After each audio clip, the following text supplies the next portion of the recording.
Не искате да тренирате във фитнес или в момента нямате възможност, но все пак искате да оформите тялото си? Сега ще ви покажа как да го постигнете с тази тренировка за цяло тяло в домашни условия. За целта ще ви трябват раница или сак, в които да сложите различни поддържащи материали, като шишета с вода, книги, пакетирани продукти и каквото друго ви се намира. Добра идея ще е да имате еластици, тъй като те са много удобни и много лесно може да ги пренасяте с вас, но не се притеснявайте. Ако нямате, ще ви дам опции за без ластици. Започваме с хип тръст на един крак, като при нужда може да използвате допълнителна тежест. Може да използвате раница или сак, в които да сложите поддръчни материали.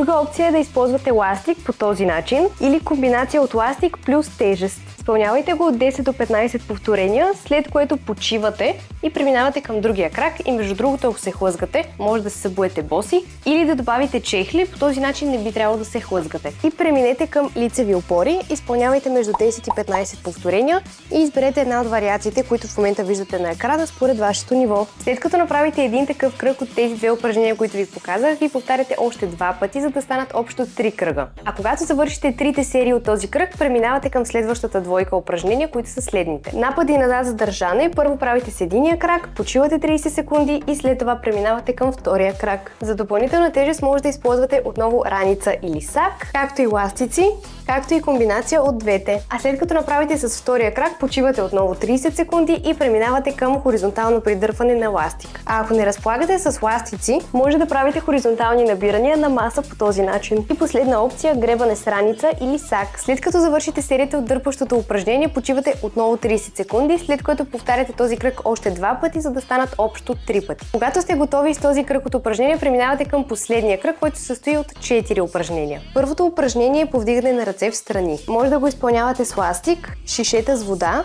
или с раница с тежест. Когато направите една серия от това упражнение, без почивка веднага преминавате към сгъване за бицепс с ластик или с раница с тежест. А веднага след сгъването за бицепс, отново без почивка, преминаваме към разгъване за трицепс с ластик. А ако не разполагате с ластик, може да го изпълнявате с раница и кърпа по този начин. А веднага след него преминаваме към V-крънч или както искате го наречете.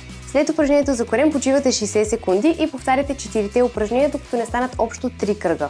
На всяко едно от тези упражнения правете отново от 10 до 15 повторения. Важно е постепенно да прогресирате на всяко едно упражнение, като взимате по-тежък ластик, по-голяма тежест или пък когато изпълнявате по-трудна вариация. Когато достигнете 15 повторения на дадено упражнение, вдигнете натоварването. Може да изпълнявате тренировката през ден, като е много важно да стигате близо до отказ, т.е. да изпълнявате упражненията с доста голямо усилие. Ако видеото ви беше поне малко полезно, ще сме ви много благодарни да го харесате и да се абонирате за нашия канал с камбанка, за да не изпускате следващото полезно съдържание, което ще правим за вас. А ако имате нужда от професионална помощ, може да посетите нашия сайт и да видите част от резултатите на дамите, с които сме работили. Там също така може да видите нашия модел на работа и ако ви допаднем като треньори, да се свържете с нас по една от посочените платформи. Благодарим и до скоро!